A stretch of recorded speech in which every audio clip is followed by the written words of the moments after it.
menjadi kebanggaan kita sebagai masyarakat Dumai. Kalau kita bicara Kota Dumai dan kita bicara wilayah pesisir. Pesisir artinya beberapa kabupatennya lain yang sama posisinya dengan kita, dan alhamdulillah Universitas Dumai ini menjadi pertama dan satu-satunya sampai hari ini. Orang baik memilih yang terbaik. Orang baik pilih yang terbaik. Pilih yang terbaik. Oke. Biar saya terkesan tidak menggiring ke sini, saya bantu dengan tagline-nya Pak Sunario nih. Betul. Ya. Beliau. Banyak orang baik, tapi tidak banyak orang mau berbuat baik. Kalau untuk satu nama yang Om Baim sebut tadi, itu kebetulan memang senior saya. Kalau kita hari ini kita bicara Nasdem, alhamdulillah Nasdem hari ini ada 5 kursi. 5 kursi. Ada 5 kursi, dan juga untuk pemirsa setia podcastnya Om Baim, bahwa hari ini DPRD Dumai kan 30 kursi. Dan untuk di 2024 tambah 5 ya? Tambah 5 Om. Kok bisa? Artinya kita Nasdem hari ini punya mimpi. Punya mimpi bagaimana hari ini kita bicara 5 kursi. Ya mudah-mudahan di 2024 kursinya bisa bertambah. Karena kita punya mimpi lagi Om. Bagaimana kita bisa mengusung wali kota kita hari ini Pak Faisal, yang kebetulan memang ketua kita, bisa kembali maju Om untuk membangun Kota Dumai. Gaspol 2 periode ya? Gaspol 2 periode. Katanya memang seperti itu ya kan. Artinya fungsi DPRD tadi kalau bagi saya pribadi 80% itu bicara hukum. Dan hari ini kita pun masih belajar hukum Om. Benar, kita saja yang masih belajar hukum terus belajar. Apalagi yang tidak paham hukum. Nah itu dia Om. Kuncinya kita kembali kepada aturan bernegara kita. Jelas hukum adalah supremasi tertinggi di negara kita. Podcast Radio Puff. Assalamualaikum warahmatullahi wabarakatuh. Selamat datang di Podcast of View.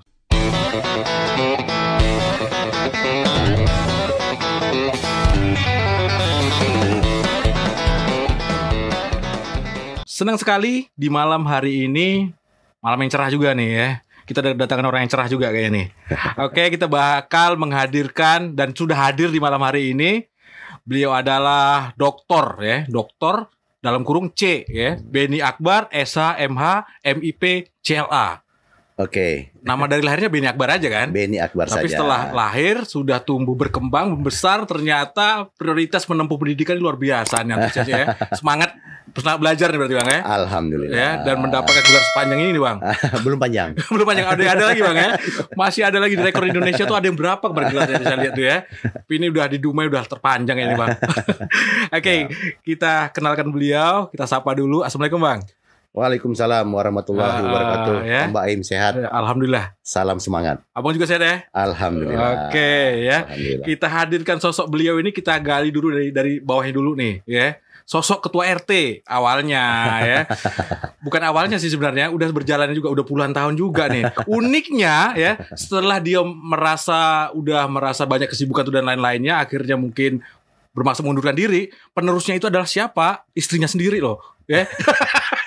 Jarang loh Bang, jarang loh ya. Sebentar, bukan penerus. Apa? Itu kan pemilihan. Ya benar-benar ya, beda ya kalau itu jadi ngomong dinasti Bang ya. Nanti ke dinasti larinya ya kan. Dinasti ya, bukan penerus guys ya. Ini adalah dipilih secara aklamasi oleh masyarakat nih ya. Langsung ya. Di mana tinggalnya Bang, boleh tahu? Kebetulan kita tinggal di perumahan BTN Asri, RT 09, Jalan Kelakap 7. Iya. Kelurahan STDI ya. Simpang Tetap Darul Ihsan. Simpang Tetap Darul Ihsan. Iya. Tapi sempat ditinggal di Bukit Datuk juga dulu. Saya kebetulan memang besar lahirnya memang di Bukit Datuk. Bukit Datuk ya. Oke, pantas kenal sama siapa si Gondrong nih. Oke, yang pastinya kita kenal beliau di Kota Dumai sebagai praktisi hukum, pengacara, lawyer ya. Iya. Dan saat ini juga mendapat amanah mengemban sebagai Ketua Peradi Kota Dumai. Benar sekali. Ya? Apa nih Bang Peradi Bang? Peradi itu Perhimpunan Advokat Indonesia. Iya. Kebetulan pada saat kita muscap di tahun 2022, kebetulan kita mendapat suara terbanyak untuk mengemban amanah sebagai Ketua DPC Peradi Kota Dumai periode 2022-2027. 2027. Terus saya lihat juga, saya ngulik-ngulik juga jadi Komnas HAM juga Bang. Komnas HAM, Komnas Anak. Ya, sempat kita pegang Komnas Perlindungan Anak, benar. Saat ini? Sudah kita tidak lagi. Tidak lagi ya. Oke, terus juga saat ini merambah menjadi dekan Fakultas Hukum Universitas Dumai. Benar. Berarti praktisi hukum lari ke akademisi ya. Gimana cerita? Mengalir saja. Mengalir saja. Intinya itu berkah juga dari Allah Subhanahu wa taala ya. Alhamdulillah. Intinya dengan beberapa kepercayaan itu kita tahu lah Bang Beni Akbar ini sosok yang besar juga dari organisasi ya. Dan kita kenal juga di masyarakat juga sangat dekat lah ya. Karena kalau saya pribadi nih, saya bukan saya menggiring opini atau lain-lainnya. Kalau saya pribadi nih ditanya, Bembeng ya, atau Kang Baim, kalau Anda memilih kriteria untuk jadikan pemimpin atau bagaimana, apa yang kamu lihat pertama? Saya pertama akan melihat bagaimana dia kedekatan dengan masyarakat sekitar. Karena itu hal terkecil biasanya Bang ya. Itu ukurannya. Kalau saya nih ya, kayak saya tidak menggiring opini dan tidak menyampaikan ini sebagai dalam penggiringan kebaik Bang Beni, bukan ya. Ini kalau saya ditanya ya. Terus juga berikutnya saya juga punya kriteria lain yang menurut saya ini juga perlu saya sampaikan juga kepada masyarakat Kota Dumai. Ada 3 item nih. Pertama adalah mau, mampu, dan punya waktu. Ya. Mau ini dia yang punya kemauan secara pribadi dan juga kemauan untuk mendengarkan aspirasi masyarakat dan lain-lainnya. Punya kemampuan, punya kompetensi juga. Ya, dan punya waktu. Ini penting nih Bang. Ada 2 punya nih Bang, mau disempet-sempetin. Tapi dia untuk hal yang ketiga ini susah gitu loh. Giliran dia mau ada masyarakat mau ketemu mau apa susah ditemuin gitu. Ada yang seperti itu Bang. Tapi ya mudah-mudahan kita berpikir positif saja ya. Bahwasannya yang ada saat ini pemerintah ya, dalam hari ini juga pemerintah ke daerah ataupun DPRD saat ini karena ngomong pemerintah berarti berkaitan dengan 2 hal ini. Betul. Ya, ada pemerintah ke daerah ya, wali kota dan juga DPRD Kota Dumai kan. Betul. Dan saat ini kita juga menghadapi tahun politik nih Bang. Betul. 2024 nanti Februari ya, 14 Februari. Ya. Dan Abang yang saya tahu digadang-gadang juga nih. Jadi salah satu caleg yang potensial juga nih. Masih berjuang Om. Masih berjuang. Dari partai Bang? Kita kebetulan hari ini maju melalui partai Nasdem. Iya. Sebelumnya Bang? Dulu? 5 tahun yang lalu kita bergabung di Partai Demokrat. Ya. Hari ini kita bersama Pak Wali. Kita punya mimpi, kita punya cita-cita untuk membesarkan Nasdem di Kota Dumai. Oke. Dan dengan visi dan misi yang sama tadi, ya. Insya Allah kita tegak lurus sama beliau. Tegak lurus sama beliau. Siap. Tapi di sebelumnya Bang, ya, sebelum pendaftaran sebelumnya di tahun ini, ya, sempat Abang berniat hengkang nih, gitu kabarnya nih. Benar tuh Bang? Sempat ya. Pernah ya? Ada saya baca di media seperti itu. Ya sebenarnya untuk melihat posisi saja lah. Artinya kita untuk mengukur diri kita. Bagian strategi berarti ya? Bagian strategi. Sama sampai hari ini. Tapi gara-gara dari strategi Abang ini ternyata banyak loh ya yang mau narik-narik juga ya. Alhamdulillah sangat banyak. Tapi masih tegak lurus di Nasdem saat ini ya. Iya. Dan ya itulah bersinergi juga dengan Pak Wali yang jelas alhamdulillah dipercaya menjadi ketua Nasdemnya di Dumai ya. Pak Wali ketua Nasdem. Dari sisi pemerintahan Pak Wali juga minta kita sebagai tenaga ahli hukum beliau. Tenaga ahli hukum pendamping ya. Pendamping beliau, siap. Di partai sendiri Bang, kapasitasnya sebagai apa nih Bang? Saya di Partai Nasdem DPD Kota Dumai dipercaya menjadi wakil ketua bidang hukum. Wakil ketua bidang hukum. Iya. Berkaitan dengan hukum ya, memang yang dikenalnya memang seperti itu. Kalau akademisi ini kayak baru-baru lah.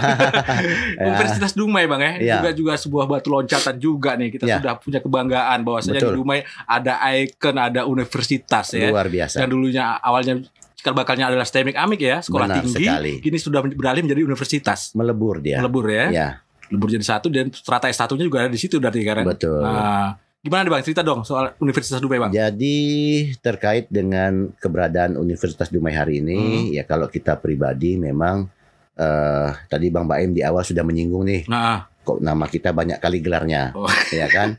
Mungkin ada orang yang berpikir ini Om Beben, karena orang banyak manggil saya Om Beben kan.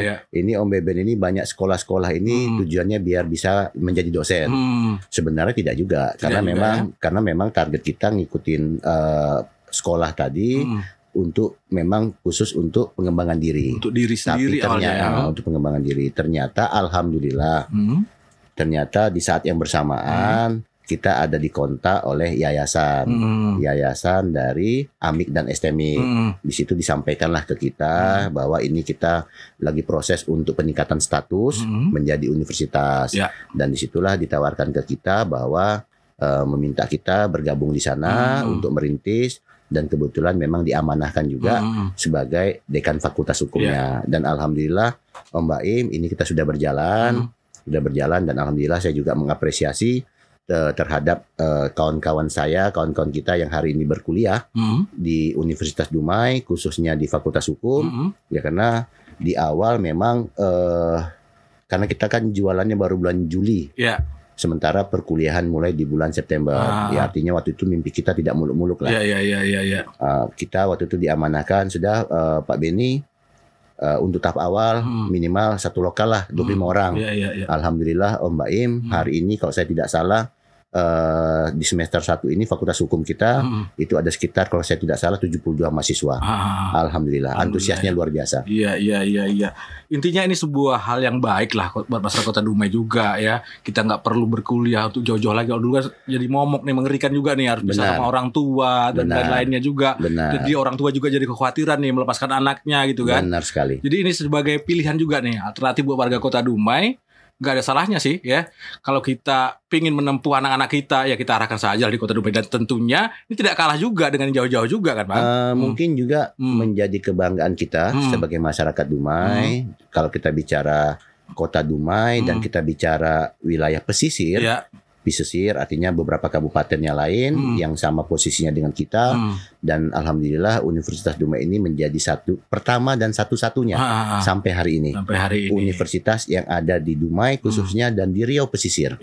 Alhamdulillah ya. Dan alhamdulillah juga dukungan pemerintah kota dalam hal ini terhadap universitas kita juga luar biasa. Luar biasa. Ya, memang harus seperti itu karena kenapa ya? Pembangunan ini kita tidak melulu seputar pembangunan fisik, tapi pembangunan SDM itu penting Bang. Benar sekali ya. Baik. Mudah-mudahan dengan adanya Universitas Dumai juga fakultas-fakultas sekolah selihat yang lain ya Bang. Bukan hanya Universitas Dumai, mungkin ada yang kesananya juga ada ya kan.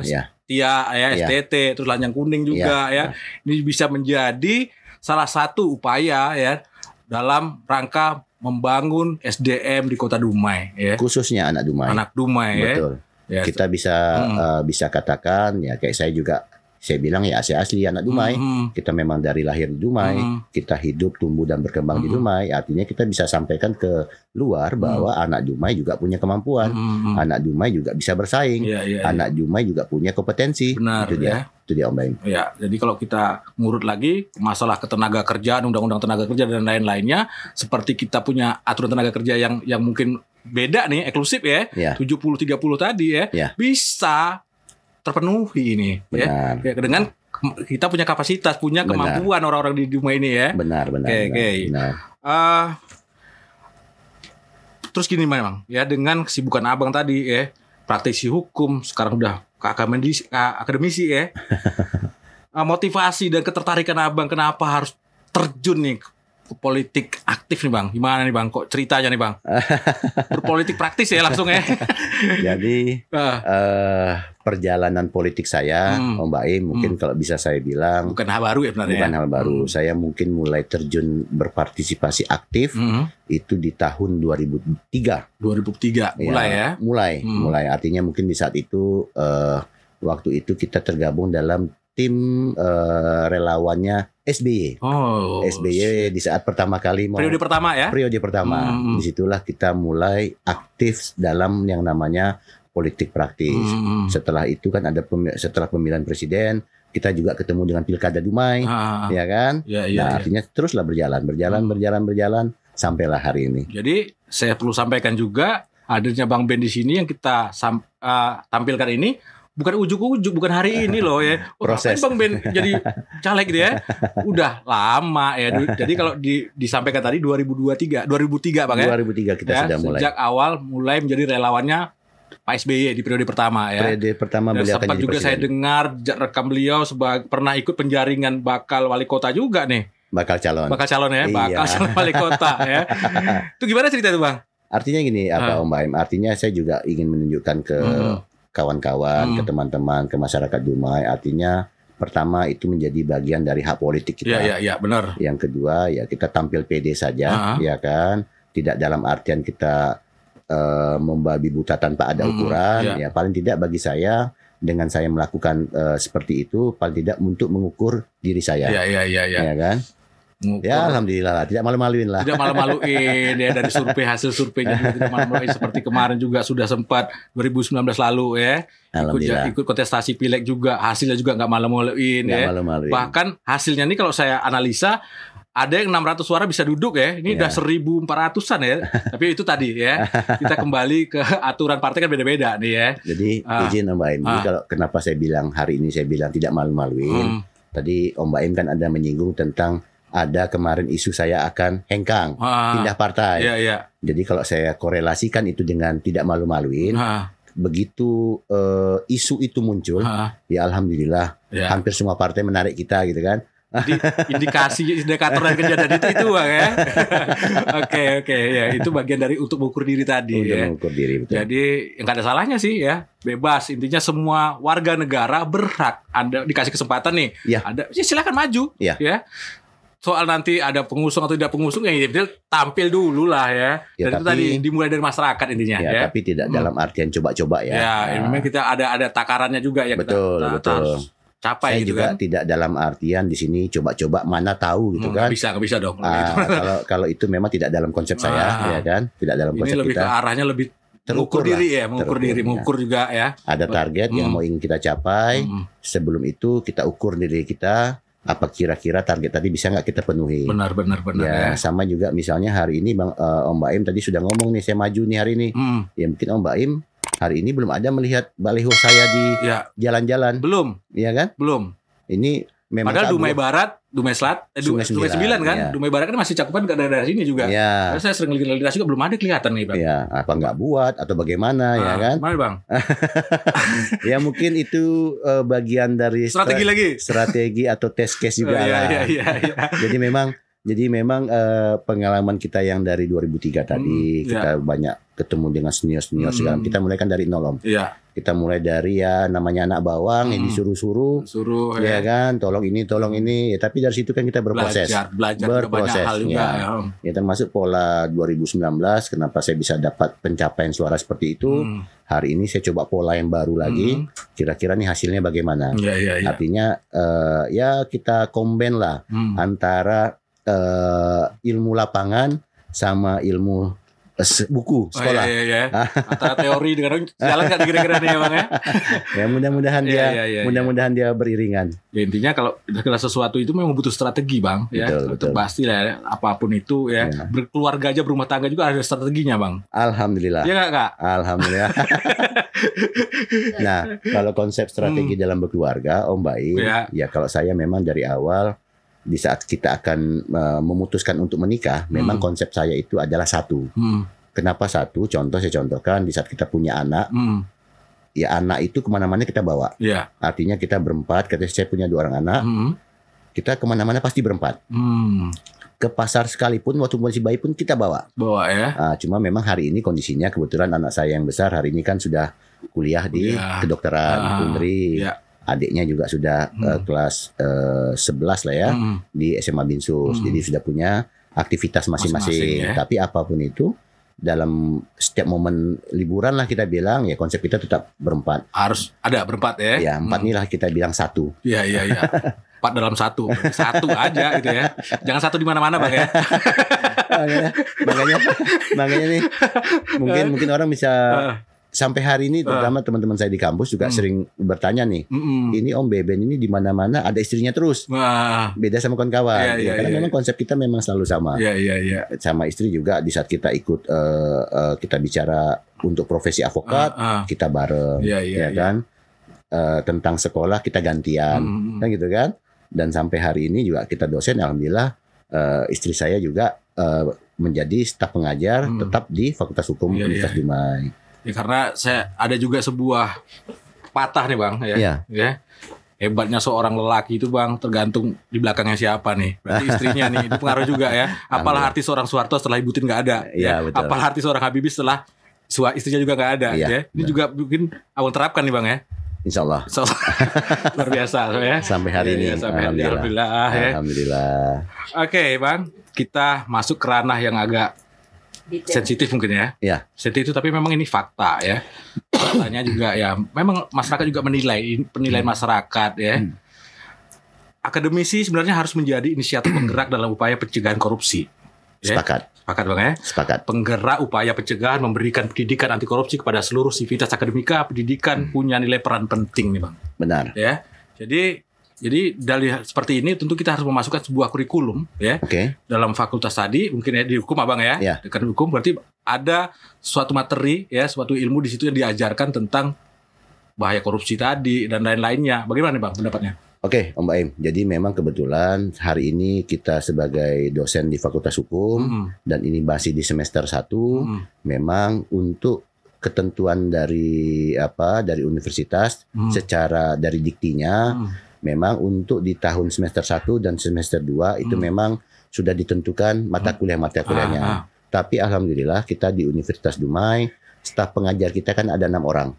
Dan 6 orang ini semuanya adalah praktisi. Praktisi ya? Ya, 5 praktisi advokat, 1 praktisi notaris. Notaris ya. Artinya sistem pengajaran yang kita sampaikan ke mahasiswa hari ini adalah kita kombinasikan mata kuliah tadi antara teori dan praktek sehari-hari. Jadi kayak saya sampaikan sama teman-teman staf pengajar ya dari dari waktu sesi yang diberikan pada setiap pertemuan itu kita bagi setengahnya teori, setengahnya adalah untuk berdiskusi. Jadi biar mahasiswa pun juga paham secara teorinya bagaimana, praktik di lapangan bagaimana. Terkait juga dengan yang korupsi tadi, ya kan? Korupsi tadi tentu kita juga dari staf pengajarnya dulu nih, ya kan? Kita bicara korupsi kan tidak melulu juga kita bicara uang. Secara umum kita bicara tak uang. Tapi kita bicara juga tentang ordal, mungkin ordal orang dalam kan bagian juga nih Bang ya. Ordal ya. Ya kita bicara juga misalnya dari ketepatan waktu kita sampai di kampus, ketepatan jam mengajar, korupsi waktu ya. Iya, jadi kita memang belajar dari hal yang kecil-kecil dan itu juga kita sampaikan ke mahasiswa kita.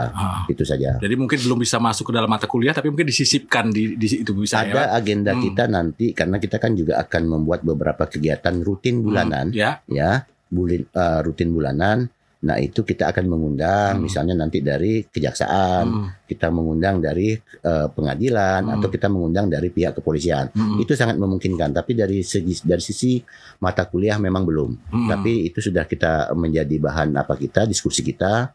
Nanti kita masukkan melalui kegiatan-kegiatan seminar. Itu dia Om Baim. Berkaitan dengan apa yang kita obrolkan ini Bang, ya ada beberapa survei, ada beberapa riset bahkan Menko Polhukam sendiri menyebutkan bahwasanya lembaga terkorup saat ini ya DPR nih Bang, di legislatif ya. Ini saya sampaikan Bang. Terus kenapa Abang dalam posisi udah aman nih sebenarnya, akademisi, praktisi hukum ya. Kenapa harus menceburkan diri ke dalam itu Bang? Jadi izin Om Baim. Pertama kalau kita bicara tentang DPRD lah ya, DPR atau DPRD kan ada 3 fungsi pokok utama. Ini mungkin teman-teman penonton bisa juga mengikutinya bahwa fungsi pertama adalah membuat aturan. Kalau kita bicara Dumai berarti kita bicara Perda bersama dengan wali kota. Yang kedua adalah fungsi membuat anggaran bersama wali kota juga. Dan yang ketiga adalah pengawasan. Kontrol. Dari 3 fungsi utama anggota DPR ini saya bisa sampaikan, bisa kita katakan dari 3 fungsi tadi, kalau kita generalisasikan, ya 80% itu ranahnya adalah ranah hukum. Ya artinya apa? Artinya hari ini, ya kalau kita bicara, mohon maaf, tidak mengecilkan arti dari sarjana yang lain, tapi dari 3 fungsi utama tadi, kalau saya pribadi berpendapat ya 80% itu ranahnya adalah ranah hukum. Ranah hukum ya. Ya, satu. Yang kedua, ya secara pribadi jujur Om, tadi Om sudah sebutkan beberapa aktivitas saya. Artinya dengan aktivitas kita yang seperti itu banyak yang datang ke kita Om. Pak Ben bisa bantulah, bisa bantu cari kerja. Dan jujur itu menjadi beban sama kita di saat kita tidak bisa membantu. Nah artinya apa? Ya saya berharap dengan kita nanti bisa duduk sebagai anggota DPR, ya istilahnya adalah memperluas lagi lah kapasitas kita untuk bisa membantu orang banyak gitu ya. Membantu orang banyak itu saja. Oke. Terus dengan yang saya sebutkan tadi ya, yang disebutkan oleh Menko Polhukam ya. Lembaga terkorup nih. Berarti mau tidak mau Om Ben di sana nanti seandainya terpilih insya Allah ya. Amin. Bagaimana juga bisa memperbaiki citra ini di masyarakat. Karena ini citra yang terbangun di masyarakat saat ini loh. Dan juga survei yang dilakukan oleh beberapa pihak. Bahkan ini kalau omongan kita sebutkan dari Menko Polhukam berarti memang Kita sumbernya ada pakai data gitu ya. By data, nah, pasti. Jadi seperti itu. Saya juga nggak berani dong menyebutnya gini kalau tanpa data ya. Jadi ini disampaikan saat beliau melakukan dialog kebangsaan nih. Ya, di Kabupaten Siska, Nusa Tenggara Timur pada waktu itu beberapa pertengahan bulan tahun ini ya 2023 ya. Itu sumbernya saya dapat ya. Dan berarti kondisinya nih Bang ya, berarti kalau kita analisa nih, tentu kita harus cari asal perkara nih Bang ya. Kenapa nih benang merahnya atau apa seperti apa yang bisa terjadi seperti itu nih Bang? Mungkin Abang bisa ngomentarin nggak? Ya pertama mungkin gini juga Om Baim ya, memang kita tidak mau menyalahkan dengan sistem perpolitikan hari ini ya. Ya mungkin kita bilang ada yang mengatakan bahwa high cost. Artinya apa? Untuk menjadi seorang anggota DPR butuh biaya besar. Ya benar-benar ini nih. Ya kan, dalam kenyataannya mungkin nanti orang akan berpikir seperti pola pikir bisnis. Bagaimana modal yang sudah keluar bisa kembali plus keuntungan, bonus ya. bonus. Gaji ke-13 kalau saya bilang. Ya artinya apa? Mungkin inilah celah-celah akhirnya yang mendorong seseorang tadi, oknum anggota dewan tadi akhirnya berpikirnya untuk bersikap korup. Jujur Om, pengalaman saya 5 tahun yang lalu, ya kan, dengan pencapaian suara saya seperti itu, kalau saya bandingkan dengan teman-teman, cerita teman-teman, ya kan, dapat suara 800, habisnya 500, dapat suara sekian, habisnya sekian. Kok saya tidak mengalami hal seperti itu, ya kan? Kenapa saya tidak mengalaminya? Ya setelah saya flashback, saya review, ya ternyata pertama misalnya populer itu perlu. Ya kan? Ya, benar. Populer itu perlu. Makanya kalau Om melihat ada partai tertentu itu banyak artisnya, ya kan? Karena dia neng, ya karena popularitasnya sudah dapat. Yang dikejar itu ya, targetnya berarti marketnya itu yang diambil dulu. Artinya untuk mengenalkan sosok tadi tidak susah, orang sudah kenal. Ya benar. Nah sekarang bagaimana orang yang kenal tadi mau untuk memilih, gitu ya? Nah itulah strateginya masing-masing. Berarti tidak terlalu berat kerjanya lagi karena udah dikenal nih, awalnya udah kenal dulu, tinggal ngarahkan aja nih poinnya kan? Kalau saya itu yang saya alami. Artinya di saat 2019 kemarin, ya kalau bagi saya kos politiknya ya biasa-biasa saja lah, standar-standar saja. Ada, tapi biasa-biasa saja. Kalau dibilang nggak ada tuh mustahil. Tidak mungkin. Kita belak-belakan saja lah ya. Ya karena gini Om, karena kan kita ada membuat APK, benar. Ya kan. Kita juga bergerak tidak sendiri. Ya, ada tim-tim juga, orang membantu juga. Kita bicara teman-teman yang membantu. Sudah meluangkan waktunya untuk kita, kan gitu kan Om ya. Nah, artinya kos itu pasti ada. Pasti ada. Cuma pengalaman saya pribadi ya, saya tidak tahu yang lain, tapi memang di saat popularitas tadi sudah dapat, untuk mengejar elektabilitasnya tidak susah. Tinggal bagaimana mengatur strategi. Itu saja Om. Bang Ben ngomong, salah satunya adalah karena biaya politik di Indonesia cukup besar, salah satunya nih ya. Itu satu. Yang kedua mungkin juga dari, kalau saya bisa ngomong, sistem dalam artian begini ya. Di dalam ya kita bisa lihat kondisi saat ini yang koalisi dan oposisi nih ya. Itu juga pengaruh loh. Sebentar. Kalau kita bicara aturan negara kita hari ini sebenarnya kan tidak dikenal istilah oposisi. Beda dengan negara-negara di luar. Jelas dia pemisahannya. Di saat dia tidak di dalam pemerintahan, dia pasti di luar. Di luar pemerintahan itu aja. Ya, pasti. Ya kan, kayak di Amerika. Ya kan, partai hanya 2, Republik dan Demokrat. Di saat Demokrat yang menang, sudah Republik pasti otomatis di luar. Tidak di dalam sistem. Nah, sebenarnya dalam sistem perpolitikan kita hari ini sebenarnya istilah oposisi tadi sebenarnya hanya istilah sebutan saja ya. Tapi secara aturan itu tidak ada. Iya. Dia tetap juga bareng-bareng ya. Tetap bareng-bareng. Cuma terkait tadi Bang, terkait pengambilan keputusan ya, seputar tentunya ada kebijakan-kebijakan di dalam tentang undang-undang ya, DPR RI ya. Betul. Perda di daerah ya. Ini kan kalau bisa ditatilik kan pengambilannya suara terbanyak nih. Benar. Jadi kalau mungkin dominannya di situ kita masih belum cukup orang-orang, satu mungkin orang-orang baik ya, terus orang-orang yang berkompeten juga, karena saya melihat juga yang di masa berkembang ini undang-undang ada yang mengesampingkan kepentingan rakyat seperti Ciptaker yang saat ini jadi isu-isu politik ya, Ciptaker, terus masalah undang-undang pembentukan IKN juga jadi polemik juga di masyarakat ya.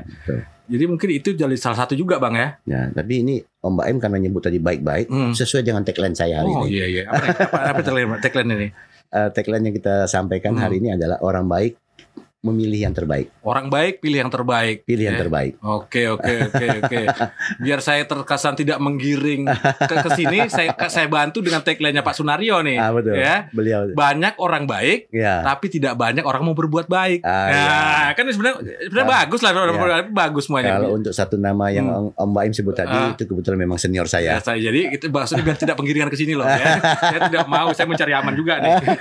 Ya, karena kita hadirkan sengaja konsep ini kita hadirkan di masyarakat, tujuannya bukan untuk memaksa orang atau menggiring seseorang untuk memilih, tidak. Coba kita tampilkan ini loh orangnya, ya. Terserah bagaimana Anda menilai dengan melihat dalam video ini, mungkin jadi referensi juga, jadi pertimbangan juga. Ya. Ini layak apa tidak, ya. Karena ada juga yang dari ngelihat orang aja udah tahu nih orang kayak mana nih. Karena ada juga nih kadang-kadang ya. Jadi saya pun izin Om Baim, saya pun sebenarnya dengan kita ada komunikasi kemarin. Terus Om Baim juga punya inisiatif untuk mengundang saya. Ya saya justru sangat appreciate gitu kan. Artinya apa? Ini kan bagian dari pendidikan politik juga. Ya kan? Perlu kita sampaikan juga ke masyarakat. Artinya apa? Ya kita kan harus membangun mimpi. Dari membangun mimpi itulah kita akan menyusun strategi kita. Ya kan? Kayak apa yang Om Baim buat hari ini dan kawan-kawan, ya bagi saya ya ini kan suatu hal yang positif yang memang harus kita support. Ya kan? Artinya jangan lagi nanti ada bahasa di masyarakat yang mengatakan, aduh nyesal kita milih si A, aduh ternyata ini bukan macam-macam.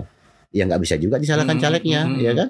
Ya kan salah juga pemilihnya. Tapi dengan adanya salah satu kegiatan program seperti ini, ya bagi saya luar biasa. Ya, dia kita jelaskan lagi, ini bukan dalam rangka membranding seseorang, membranding partai atau tertentu, tidak ya, karena peran media dalam demokrasi ya sebagai pilar keempat ya, udah pasti. Jadi kita menghadirkan ini memang dalam rangka edukasi, itu poin pentingnya ya. Benar. Toh ternyata kita menanya sosoknya seperti apa, ya itu memang yang adanya kita sampaikan. Ya mungkin ada satu hal mungkin yang Om Baim tidak tahu mungkin tentang saya, misalnya kan Om Baim tahunya hari ini seorang Beni Akbar misalnya adalah pengacara, ketua Peradi. Terus juga hari ini sebagai dekan Fakultas Hukum, Pak RT. Dan ada satu lagi Om. Hobinya dagang Om. Hobi dagang. Ya, dagang ini suatu pekerjaan yang dianjurkan oleh Rasulullah juga ya. Hobinya dagang Om. Dagang ya. Oke. Dagang apa biasa Bang? Kebetulan ada di Pekanbaru kita ada usaha yang kita rintis dari 2009. Ya alhamdulillah hari ini sudah terus berkembang. Berjalan luar biasa. Yang jalan siapa Bang? Ada keluarga juga ya. Oke. Ada alhamdulillah hari ini sudah 2 toko, kita main di grosiran. Dan kalau untuk di Dumai sudah setahun ini ya kita buka usaha kecil-kecilan fotokopi ATK. Iya, membantu juga nih kan, membantu juga ya yang dekat-dekat rumah gitu kan, nggak perlu jauh ya. Nggak, karena pengalaman ini Om, pengalaman dari anak kita sendiri. Ya mungkin ini juga menjadi pengalaman orang tua pada umumnya. Di saat akan pergi sekolah, disitulah anaknya menyampaikan bahwa dia butuh ini, ada tugas ini. Ada PR ternyata berbuat kopi ini ya. Kayak istri saya sendiri sering ribut sama anak. Ngapa nggak bilang dari semalam gitu ya. Iya. Jadi sebenarnya sederhana saja Om, sederhana saja. Toko kopinya belum buka Bang. Makanya toko yang saya bilang masih kecil lah ya, masih kelas UMKM. Tapi prinsipnya itu tadi Om, berdasarkan pengalaman pribadi. Di saat menjelang jam 7 masuk sekolah, anak sibuk nih, ya kan? Tentang perlengkapan sekolahnya. Pengalaman orang tua pasti banyak gitu. Ya. Dan alhamdulillah konsep yang kita jalankan adalah kita buka toko itu di 6:30 Om. 6:30 ya. 6:30. Masih ada jeda berarti ya. Setengah jam. Kenapa nggak habis subuh sekalian Pak? Oke, ini sudah bisa membantu juga masyarakat sekitar ya. Benar. Dalam rangka anak-anak kita kadang-kadang lupa ya. Iya, benar. Ternyata ada PR, ada tugas ya. Ini mudah-mudahan terbantu lah ya. Benar. Oke nih Bang, ini kita masih yang tadi juga nih Bang. Silakan. Tadi ya. Kita ngomongin soal korupsi, berarti di situ kita ini boleh minum kan Om? Ya silakan, memang disediakan. Sponsornya nih. Sebenarnya sudah nggak sponsor, tapi karena kita menghargai bantuan beliau ya kita tetap tempelkan lah ya. Mudah-mudahan bisa berlanjut di awal bulan gitu ya, awal tahun ya. Amin. Oke, ini berkaitan dengan masalah-masalah maklar kasus, indikasi perdagangan pembuatan undang-undang ya. Karena ternyata ada disinyalir buat undang-undang juga ada yang bisa titip ya, tolong yang gini apa perusahaan-perusahaan mungkin atau dan lain-lain lah ya, pesan sponsor atau nitip kasus dengan oknum polisi, mungkin oknum jaksa, karena oknum jaksa juga punya kepentingan nih. Saat nanti ada maju menjadi Kapolri ya, Kejagung, pasti tesnya kan bukan ke dewan nih kan. Ya. Jadi mungkin hal seperti itu menjadi rancuan juga. Berarti ada kepentingan ya. Dua-duanya punya kepentingan juga nih. Mungkin kalau saya sebagai praktisi sehari-hari mungkin saya juga secara tidak saya sadari mungkin saya juga menjadi bagian dari itu tanpa kita sadari gitu kan. Ya memang mental. Malah mental itu yang memang harus dikuatkan. Mental itu yang harus diperbaiki. Dia pasti ketemu lah orang seperti itu kan pasti, di lapangan ya. Malah kalau dalam pemikiran ekstrim kita ya kalau kita bicara proses berkelanjutan tadi ya mungkin harus ada hilang satu generasi dulu. Biar dia memang kosong kan, memang harus diisi. Masalah konflik of interest. Benar, macam-macam. Ya intinya itulah kalau kita bisa ngomong itu di mental ya, sumber daya manusianya tadi, dari pendidikannya juga memang dari awal sudah dicekokin hal-hal seperti itu. Jadi udah di saat dia punya kesempatan buat ngejabat ya, mungkin mental tadi sudah bagus kan itu. Betul. Penting ya Om ya. Betul. Kita lanjut lagi nih ya. Banyak pertanyaan Om ya. Ini bukan pertanyaan sebenarnya Om. Tapi kalau saya nggak seperti ini, yang saya hadapi ini siapa gitu kan. Saya cuma bilang gaspol Om Baim, gaspol. Kalau saya nggak nyiapin ini, takutnya kemana-mana gitu ya. Jadi saya siapkan benang merahnya saja ya. Jadi saat ini Bang ya, kita sih kalau di Dumai kita memang kita bisa masih ngerasain bahwasannya politik, hawa politik di Dumai masih adem aja lah. Sebenarnya nggak terlalu panas. Memang ada riak-riak kecil, tapi makanya masih dalam rangka hal-hal yang bisa diselesaikan dengan baik gitu ya. Benar. Tapi kalau kita ngomong secara skala nasional, pemilu 2024 ini bisa dikatakan pemilu terhot. Ya. Menurut Abang gimana nih? Terhot apa enggak? Sebentar. Kalau kita bicara untuk Kota Dumainya sendiri, kebetulan kemarin kita kan baru dikumpulkan oleh seluruh caleg Kota Dumai itu dikumpulkan oleh Bawaslu dalam rangka sosialisasi lah ya. Dan satu paparan dari Ketua Bawaslu Dumai kemarin, ya pertemuan kemarin itu untuk Kota Dumai 0 pelanggaran, 0 aduan. Alhamdulillah. Artinya teman-teman hari ini yang berkompetisi masih dalam konteks yang wajar, masih dalam konteks aturan yang ada, ya kan. Kalau ada dinamika di lapangan biasa saja. Intinya pun kita sering juga berkoordinasi dengan Bang Agustri Bawaslu ya. Iya. Bahwasannya memang itu berarti sosialisasi di Bawaslu dan KPU juga memang tersampaikan dengan baik ya. Dan ini tentu juga menjadi hal yang baik buat Kota Dumai. Hanya saja itu tadi yang kita ngomong secara skala nasional nih Bang. Ya. Tapi yang jelas kalau untuk kita bicara nasional hari ini, kita bicara pemilihan presiden. Kalau saya pribadi melihat hari ini sudah mulai seru. Sudah mulai seru dari debat pertama kemarin ya. Dan ending dari debat itu sampai sekarang belum selesai ceritanya. Itu terus di media nasional juga diangkat. Dan saya melihat hari ini tidak seperti di 2019. Ya, secara buzzer-buzzernya mungkin berkurang, Bang. Ya, karena mungkin Om Bem juga tahu bahwa di 2019 kemarin kan isu agamanya kan luar biasa. Luar biasa sekali. Dan sebenarnya itu kan tidak boleh dibawa ke ranah politik. Kan gitu kan. Ya akhirnya apa? Ya kita di masyarakat di bawah ini yang terpecah-pecah. Dan itu tadi ya, adanya ulama-ulama ya ternyata ya juga tidak bisa meredam, karena kita di Nabi Muhammad sendiri ngomong ada ulama su ya di akhir zaman itu bakal ada ulama-ulama su yang juga kita harus waspadain ya. Berkostum, berpenampilan layak ulama, ngomongin ini ternyata juga bisa memecah belah juga masyarakat. Jadi kita harus jeli juga masyarakat nih ya. Ya bukan berarti artinya dalam agama itu tidak boleh berpolitik. Bukan, sangat boleh dan dianjurkan kita dalam Islam. Cuma artinya fatwa-fatwa mereka kadang-kadang itu tadi Bang, harus kita waspadain itu kan diterjemahkan untuk kepentingan-kepentingan tertentu. Itu tadi ya. Dan hari ini untuk Pilpres hari ini ya saya melihat ya sudah mulai hot lah ya kan. Dan sudah mulai saling sindir menyindir ya kan. Tapi masih dalam batas lah. Batasan oke lah. Dan oke kalau yang itu Bang saya sepakat. Tapi bagaimanapun kita tidak bisa mengatakan bahwa sini semua baik-baik saja. Masih ada indikasi-indikasi yang di belakang layar yang juga kita nggak perlu juga sampaikan kepada masyarakat. Ada kekhawatiran kita nih Bang. Betul. Terkait pelaksanaan pemilu jujur dan adil ya. Adanya desakan tekanan-tekanan dari tertentu ya terhadap aparat hukum, penegak hukum dan lain-lainnya itu juga kita dapetin isu-isu seperti itu ya. Nah, kita flashback Bang ya. Hari ini KPU RI merekrut sekitar 5, juta KPPS ya. KPPS ya. Berarti pelaksana di masyarakat ya untuk pemungutan suara besok ini. Kita refleksi lagi 2019 sebelumnya. Ya. Ada data yang saya dapat dari Kompas ya. 894 petugas meninggal dunia nih. Masih ingat Bang ya? Dan ini nyata ya. Fakta ya. Soal angkanya mungkin Kita bisa berubah, tapi ada ada seperti itu ya.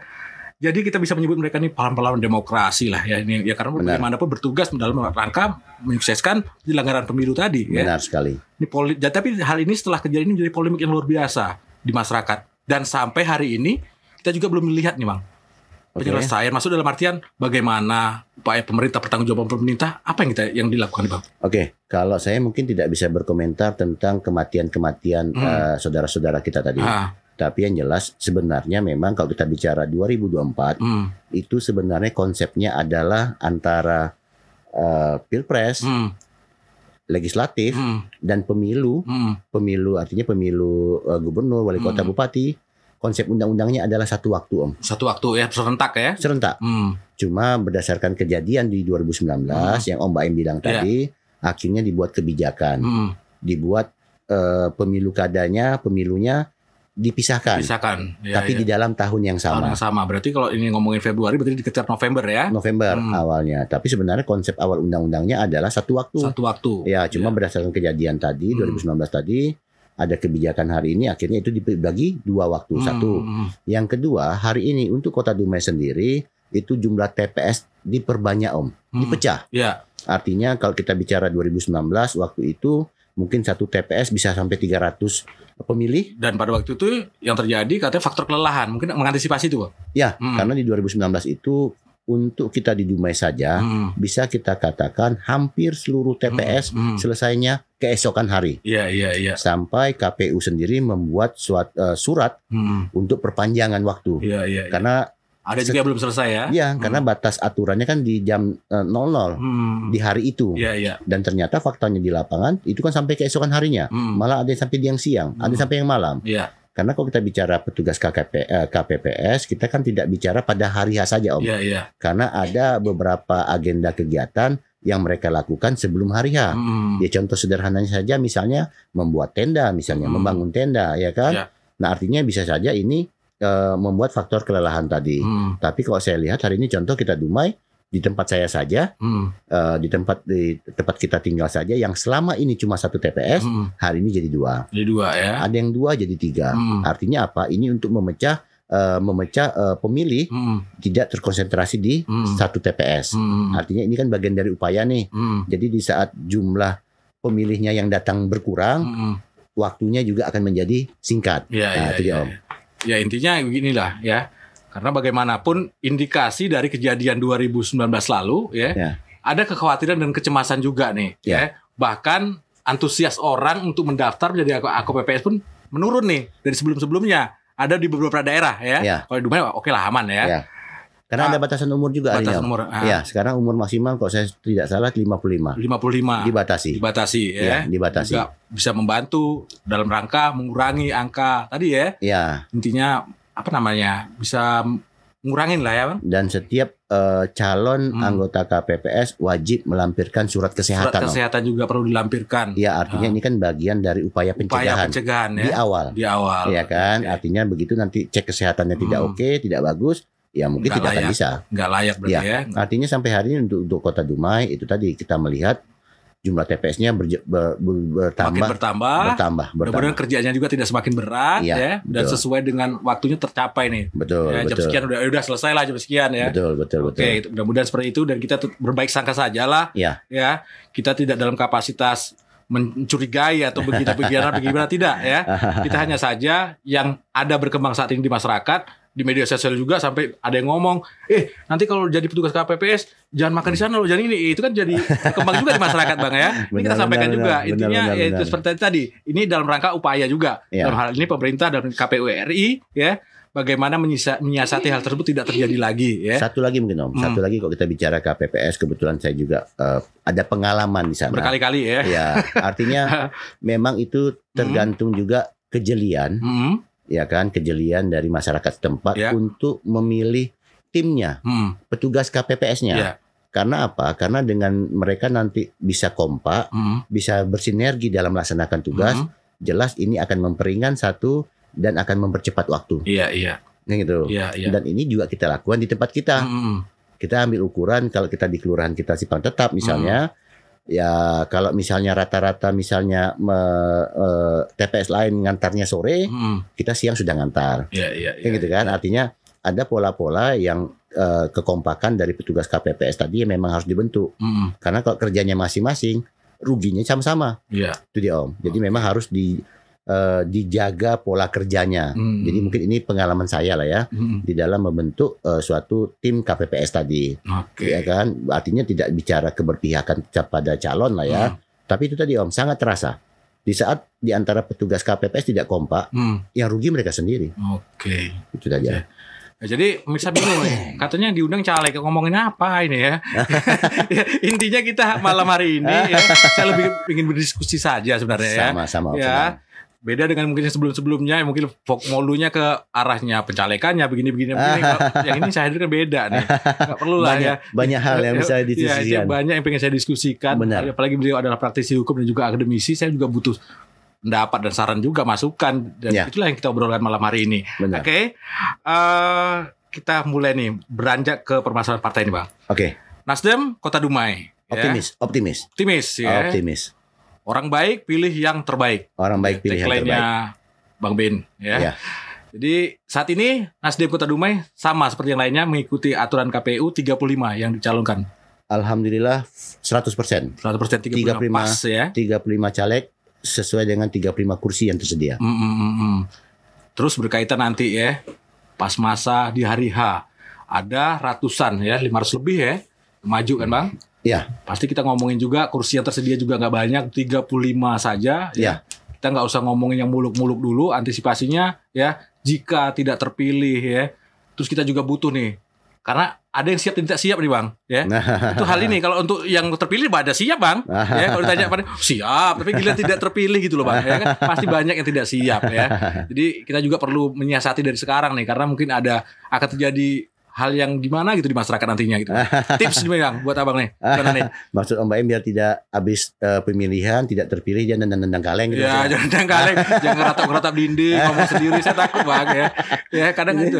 Jadi gini Om, izin. Jadi memang kalau kita hari ini kita bicara Nasdem, alhamdulillah Nasdem hari ini ada 5 kursi. 5 kursi. Ada 5 kursi, dan juga untuk pemirsa setia podcastnya Om Baim bahwa hari ini DPRD Dumai kan 30 kursi. Dan untuk di 2024 tambah 5 ya. Tambah 5 Om. Kok bisa? Karena kursi yang tersedia itu kan tergantung dengan jumlah penduduk. Ada range secara aturan. Nah, kenapa kita hari ini di 2024 nanti di angka 35? Karena secara aturan penduduk Kota Dumai hari ini sudah lebih dari 301.000 orang. Jadi kalau saya tidak salah range-nya itu adalah di angka 301.000 sampai ke 600.000, itu kursinya adalah 35. Dan alhamdulillah ya hari ini di kontestasi hari ini ya kita berebutkan 35 Om. Dan serunya lagi hari ini dapilnya kan dikocok nih Om. Iya. Ya kan? Iya. Dan seru. Ya, intinya keseruan itu akan bisa dirasakan keseruannya oleh mereka yang mencalonkan nih Bang. Kalau kita ngeri-ngeri sedap nih Bang kayaknya Bang. Tapi mungkin tadi lah artinya ya motivasi orang macam-macam motivasi orang macam-macam, ada yang katanya coba-coba, mana tahu nasib baik katanya gitu kan. Ya kalau kita ikut juga tidak dalam artian seperti itu ya kan. Kalau ada yang punya prinsip seperti itu ya silakan saja. Kita juga tidak bisa memaksakan orang. Iya, artinya kan hak politik masing-masing. Artinya kembali kepada pemilih. Intinya kita berbaik sangka saja lah. Intinya yang maju ini punya niat yang baik nih. Dan dalam segi demokrasi ini suatu hal yang bagus ya. Dan mudah-mudahan Om, mudah-mudahan Nasdem bisa jadi pemenang pemilu. Iya. Sama-sama lah ya. Itu akan juga nih ya. Om Baim udah ada pilihan belum? Saya? Iya. Saya nggak berani ngomong di sini. Saya aman saja, saya simpan di dalam hati saya dulu. Ya. Nggak, mungkin ada sedikit pesan. Kalau saya soal presiden saya sudah ada. Dan itu tidak bisa saya tawar-tawar lagi Om. Saya nggak perlu saya ungkapkan. Nanti di luar aja ya. Tapi saya izin satu. Artinya kita Nasdem hari ini punya mimpi. Punya mimpi bagaimana hari ini kita bicara 5 kursi. Yang mudah-mudahan di 2024 kursinya bisa bertambah. Karena kita punya mimpi lagi Om. Bagaimana kita bisa mengusung wali kota kita hari ini Pak Faisal yang kebetulan memang ketua kita bisa kembali maju Om untuk membangun Kota Dumai Om. Gaspol 2 periode ya. Gaspol 2 periode. Ya. Itu bagaimanapun kita serahkan kepada masyarakat.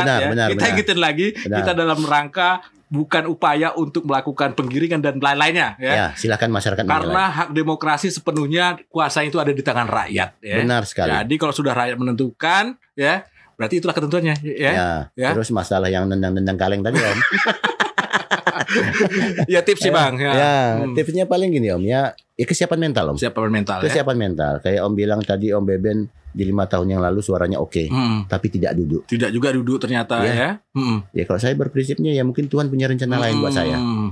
Karena itu berkaitan dengan rezeki juga. Iya. Ya alhamdulillah ya. Walaupun saya tidak duduk, ya kita kan masih bisa tetap beraktivitas. Beraktivitas dan juga bisa bermanfaat buat orang banyak juga. Masih bisa Om, alhamdulillah kita masih produktif sampai hari ini. Itu dia. Ya, artinya kesiapan mental saja Om. Kesiapan mental saja, jangan nanti mimpi-mimpi tadi, ya kan, tidak berdasar pada fakta dan ukuran yang ada.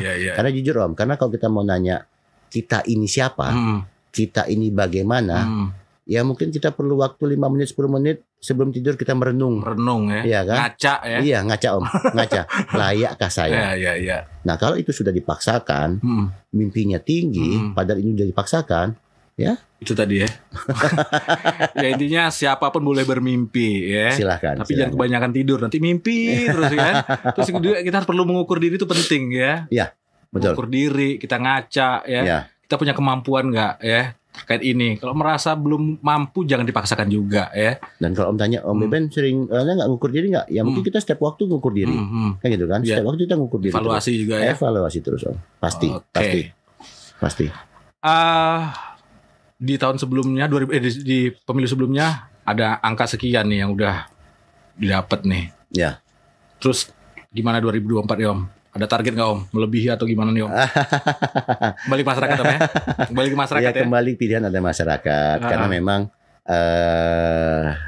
strategi Nasdem hari ini bagaimana bisa mendapatkan kursi maksimal. Ya kebetulan memang ketua kita, kebetulan memang hari ini wali kota Dumai. Memang beliau punya strategi dalam menyusun struktur caleg-calegnya. Ya kan? Sistem kompetisi yang dibuat di internal kita. Ya jujur Om, kalau kita bicara pencalekan, sebenarnya lawan kita itu bukan yang di luar partai Om. Di dalam malah berat ya. Ya artinya kalau kita bersaing, kita bicara persaingan positif kita bicara lawan dalam artian positif, ya sebenarnya lawan kita satu partai. Bukan partai lain Om. Bukan partai lain.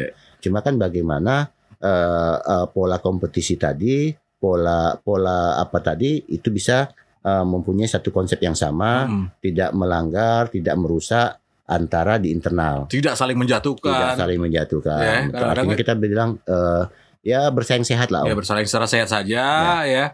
Terus yang terpenting bagaimana kita bisa menyentuh hati masyarakat ya. Silahkan polanya masing-masing. Strateginya masing-masing. Silakan saja. Tapi bagaimanapun rakyatlah yang menentukan, masyarakatlah yang menentukan nanti di 14 Februari ya. Dan saya yakin masyarakat Dumai terutama yang di Kecamatan Dumai Barat dan di Kecamatan Sungai Sembilan sudah hebat-hebat, sudah pintar-pintar. Sudah kritis. Pilih yang terbaik. Oke. Bukan tagline-nya Bang ya. Bahaya itu kuliah ya. Kalau kita orang baik pilih yang terbaik. Iya. Situasi hari ini Bang ya. Baik yang di legislatif ya mungkin belum bisa maksimal ya. Maksimal dalam artian itu tadi ada intervensi dari partai juga nih mau berbuat nih Bang. Seperti diomongin Bambang Pacul ya. Lihat nggak Bang jadi kan? Ya tergantung ketua partai tuh ya. Ya gimana nih Bang kalau seandainya nanti apa yang Abang perjuangkan dan Abang lakukan ternyata tidak sesuai dengan kebijakan partai. Jadi gini Om. Jadi memang sistem demokrasi di negara kita adalah sistem perwakilan. Artinya apa? Artinya kita hari ini tidak bisa menyalahkan legislator yang ada duduk di Dewan hari ini. Kita bicara Dumai, kita tidak bisa menyalahkan mereka. Misalnya kita Om tadi bilang kinerjanya mungkin tidak kurang maksimal, ya kan? Tidak bisa menerima aspirasi masyarakat. Nah harusnya dengan sistem perwakilan ini, harusnya kan disitulah dituntut kecerdasan dari masyarakat untuk memilih partai mana programnya, caleg-calegnya kan begitu. Di sini juga tidak bisa kita bicara menyalahkan kawan-kawan yang hari ini sedang duduk di DPR, tidak bisa. Kan mereka dipilih nih Om. Kan gitu kan. Nah sekarang dasar dasar masyarakat memilih mereka tuh apa? Karena kan kalau kita bicara dasar memilih kan macam-macam nih Om. Ada karena faktor tetangga, faktor saudara, ya kan? Faktor teman ya kan. Kalau saya lebih bilang ya sudah seharusnya hari ini kita bertahap ya kan sambil berproses secara politik. Ya arahnya adalah kita memilih orang itu berdasarkan kemampuannya.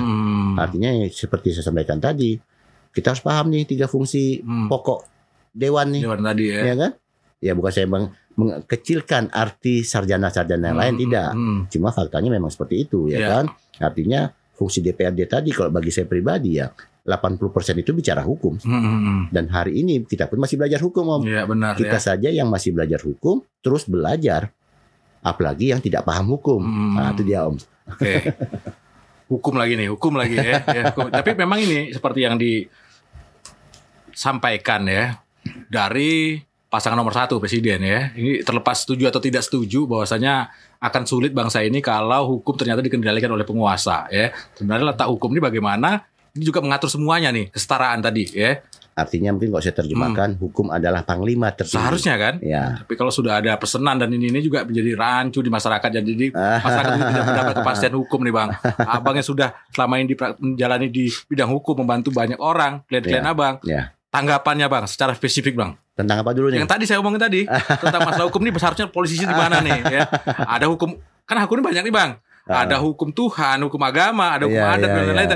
Kita sekarang untuk ngomongin soal hukum bernegara nih Bang. Ya, tetap kuncinya kita kembali kepada aturan bernegara kita. Jelas hukum adalah supremasi tertinggi di negara kita.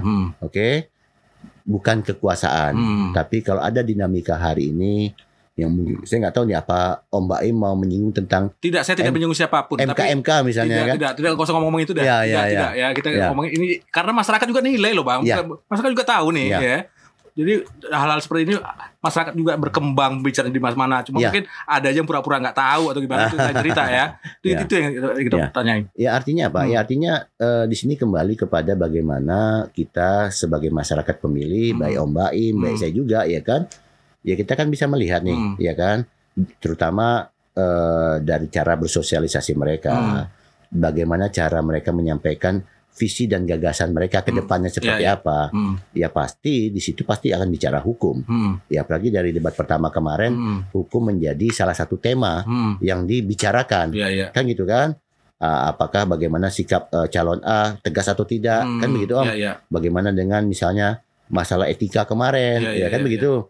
Artinya apa? Memang hukum ini menjadi sangat seksi lah, sangat seksi karena baik saya sendiri, Om Baim ataupun masyarakat yang lain kita kan masih berproses semua. Bagaimana kita berproses nanti sampai pada satu titik ideal di mana masyarakat itu sadar semua hukum. Nggak usah jauh-jauh Om.